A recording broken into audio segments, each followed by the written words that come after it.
Hello students, நாளைக்கு வந்து பார்த்தோன்னா 12க்கு பப்ளிக் எக்ஸாம் ரிசல்ட் நாளை காலை 9 மணி அளவில் வெளியிடப்படும்னு சொல்லியிருக்காங்க பள்ளி கல்வித்துறை.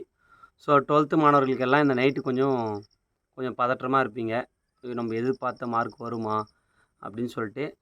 ஸோ கண்டிப்பாக நீங்கள் உழைச்சதுக்கான கண்டிப்பாக நல்ல மதிப்பெண் கிடைக்கும். அது எனக்கு நம்பிக்கை இருக்குது. ஸோ பயப்படாமல் ரிலாக்ஸாக தூங்குங்க. நான் இந்த டைமில் பேரண்ட்ஸுக்கு ஒரு விஷயம் சொல்ல விரும்புகிறேன். ஸோ உங்கள் பிள்ளைங்க என்ன மார்க் எடுத்தாலும் அதை அக்செப்ட் பண்ணிப்பீங்கன்னு எனக்கு நம்பிக்கை இருக்குது. ஸோ அக்செப்ட் பண்ணிக்கங்க.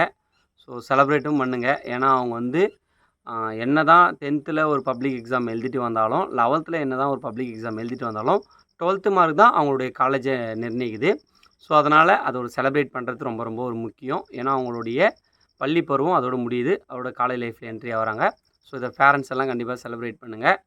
அதே போல் நம்ம சேனல் மூலயமா இந்த வருடம் ஃபுல்லாக படிச்சிருந்தீங்கன்னா ஆன்லைனில், ஸோ உங்களுடைய roll number and date of birth அனுப்பினாலும் சரி, இல்லை நீங்கள் ரிசல்ட்டு பார்த்துட்டு நம்மளுடைய இன்ஸ்டாவில் நீங்கள் ஸ்டோரி போட்டாலும் வந்து பார்த்தோன்னா அதை நான் அக்செப்ட் பண்ணிக்கிறேன். அதில் வந்து எந்த ஒரு மாற்றமும் இல்லை. கண்டிப்பாக நானும் வந்து அதை ஸ்டோரியாக போடுறேன். ஸோ உங்களுடைய மார்க்கை கண்டிப்பாக எனக்கு ஷேர் பண்ணுங்கள். ஸோ மறக்காமல் 12th ஸ்டூடெண்ட்ஸ் இந்த டிஎன்ஏ கவுன்சிலிங், இல்லை ஆர்ட்ஸ் கவுன்சிலிங், இல்லை பேராமெடிக்கல் கவுன்சிலிங், இல்லை லா கவுன்சிலிங், அப்புறம் வந்து பார்த்தோன்னா எந்த ஒரு கவுன்சிலிங்காக இருந்தாலும் உங்களுக்கு வந்து பார்த்தோன்னா கவர்மெண்ட் வந்து அஃபிஷியலாக நோட்டிஃபிகேஷன் ஒன்று ஒன்றா வெளியிடும்.